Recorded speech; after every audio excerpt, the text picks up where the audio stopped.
사순 제4주간 월요일에 보내드리는 오늘의 강론, 담당의 천주교 대전교구 세종도원성당 임민수 신부입니다. 오늘 복음은 요한복음 4장 43절에서 54절까지의 말씀입니다. 그때에 예수님께서는 사마리아를 떠나 갈릴리아로 가셨다. 예수님께서는 친히 예언자는 자기 고향에서 존경을 받지 못한다고 증언하신 적이 있다. 예수님께서 갈릴레아에 가시자 갈릴레아 사람들이 그분을 맞아들였다. 그들도 축제를 지내러 예루살렘에 갔다가 예수님께서 축제 때에 그곳에서 하신 모든 일을 보았기 때문이다. 예수님께서는 물을 포도주로 만드신 적이 있는 갈릴레아 카나로 다시 가셨다. 거기에 왕실 관리가 한 사람이 있었는데 그의 아들이 가파르나움에서 알아 누워 있었다. 그는 예수님께서 유다를 떠나 갈릴레아에 오셨다는 말을 듣고 예수님을 찾아와 자기 아들이 죽게 되었으니 가파르나움으로 내려가시어 아들을 고쳐주십사고 청하였다. 예수님께서는 그에게 이르셨다. 너희는 표징과 이적을 보지 않으면 믿지 않을 것이다. 그래도 그 왕실 관리는 예수님께 주님, 제 아이가 죽기 전에 같이 내려가 주십시오 하고 말하였다. 그러자 예수님께서 그에게 말씀하셨다. 가거라. 내 아들은 살아날 것이다. 그 사람은 예수님께서 자기에게 이르신 말씀을 믿고 떠나갔다. 그가 내려가는 도중에 그의 종들이 마주와서 아이가 살아났다고 말하였다. 그래서 그가 종들에게 아이가 나아지기 시작한 시간을 묻자 어제 오후 1시에 열이 떨어졌습니다 하고 대답하는 것이었다. 그 아버지는 바로 그 시간에 예수님께서 자기에게 내 아들은 살아날 것이다 하고 말씀하신 것을 알았다. 그리하여 그와 그의 온 집안이 믿게 되었다. 이렇게 예수님께서는 유다를 떠나 갈릴레아로 가시어 두 번째 표징을 일으키셨다. 대전 가톨릭 평화방송 애청자 여러분 안녕하십니까? 복음을 읽다 보면 유대인들, 사마리아인들, 이방인들이 자주 나옵니다. 유대인들을 기준으로 분류를 하면 유대인들은 모세의 율법을 옹호하는 사람들입니다. 그리고 사마리아인들은 멸시받는 이단자와 분리주의자들로 취급받는 이들이고 이방인들은 혐오를 받는 사람과 아직 하느님을 모르는 이들입니다. 하지만 우리는 알고 있습니다. 내가 예수님 앞에 어떤 부류의 사람인지는 중요하지 않다는 사실을 말입니다. 오늘 복음을 보면 예수님께서는 사마리아인들에게 영원한 생명을 얻는 방법과 당신이 구원자임을 알려주시고 갈릴레아 지방 카나로 이동을 합니다. 카나라는 곳은 예수님께서 혼인잔치에서 물을 포도주로 변화시키는 기적을 행하신 마을입니다. 또 예수님께서 저 사람이야말로 참으로 이스라엘 사람이다. 저 사람은 거짓이 없다라고 표현한 나타나엘의 고향입니다. 그리고 오늘 복음에 나오는 왕실 관리의 아들이 치유의 은총을 받은 곳입니다.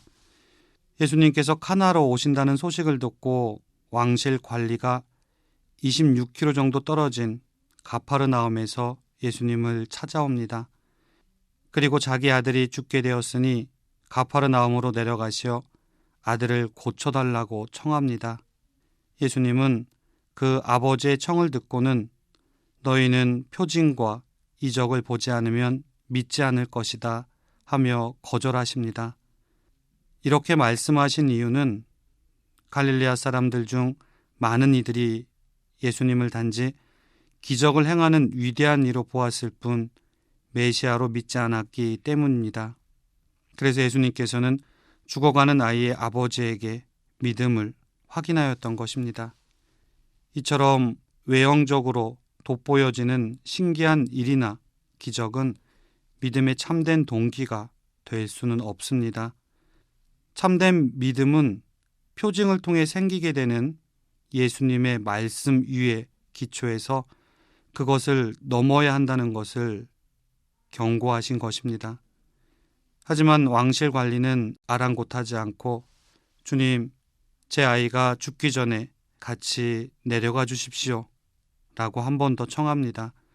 그제야 예수님은 가거라, 내 아들은 살아날 것이다 라고 짧게 아들의 치유를 약속하십니다.